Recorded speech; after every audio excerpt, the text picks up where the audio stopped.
जो पूरब में सर रखकर सोता, बुद्धि बढ़े ज्ञान संजोता। जो दक्षिण में सर रखकर सोता, दीर्घायु का वरदान पाता। सर पश्चिम में जो रखकर सोता है, चिंता में उलझ कर रोता। उत्तर में जो सर रखता, स्वस्थ और सुख दोनों खोता। तो ये बात हमारे पूर्वजों ने हमें बहुत आसानी से कविता के रूप में समझाई है, मगर इसके पीछे एक गहरा साइंटिफिकल लॉजिक है।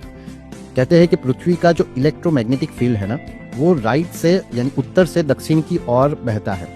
अगर आप उत्तर में सर रख के सोते हो ना, तो आप उसके ऑपोजिट डायरेक्शन में सोते हो, यानी ब्लड फ्लो जो हार्ट को ब्रेन तक पहुंचाने के लिए ऑपोजिट डायरेक्शन में तैरना पड़ेगा। जैसे आप एक नदी में तैर रहे हो, कोई आदमी नदी के बहाव की ऑपोजिट दिशा में तैरता है, उसको कितना दिक्कत होता है। तो उस वक्त आप अगर उत्तर में सर रख के सोते हो तो हार्ट को भी इतनी ही दिक्कत होती है। उसकी वजह से आपको ब्लड फ्लो डिस्टर्ब हो सकता है, आपका तनाव बढ़ सकता है, सर दर्द हो सकता है, नींद नहीं आने की प्रॉब्लम हो सकती है, हाई ब्लड प्रेशर और मानसिक अशांति रहती है। तो ये बहुत लॉजिकल चीज़ बताई है। अगर आप दक्षिण की तरफ सर रख के सोते हो तो वो मैग्नेटिक फील्ड अलाइन हो जाएगा और वो उसी दिशा में बहेगा जिस दिशा में मैग्नेटिक फील्ड है। तो हार्ट को इतना एफर्ट नहीं करना पड़ेगा ब्रेन तक खून पहुंचाने के लिए, तो वो ब्लड फ्लो उसका नॉर्मल रहेगा। और बच्चों के लिए खास कहा है कि अगर कोई बच्चा पढ़ाई कर रहा है तो उसको पूर्व की दिशा में सर रख के सोना चाहिए, पश्चिम की तरफ पैर रख के। तो उससे क्या होता है, जो सूरज उगता है तो उसको सूरज की एनर्जी मिलती है, उसका सबकॉन्शियस माइंड एक्टिव हो जाता है, सूरज की एनर्जी मिलती है, वो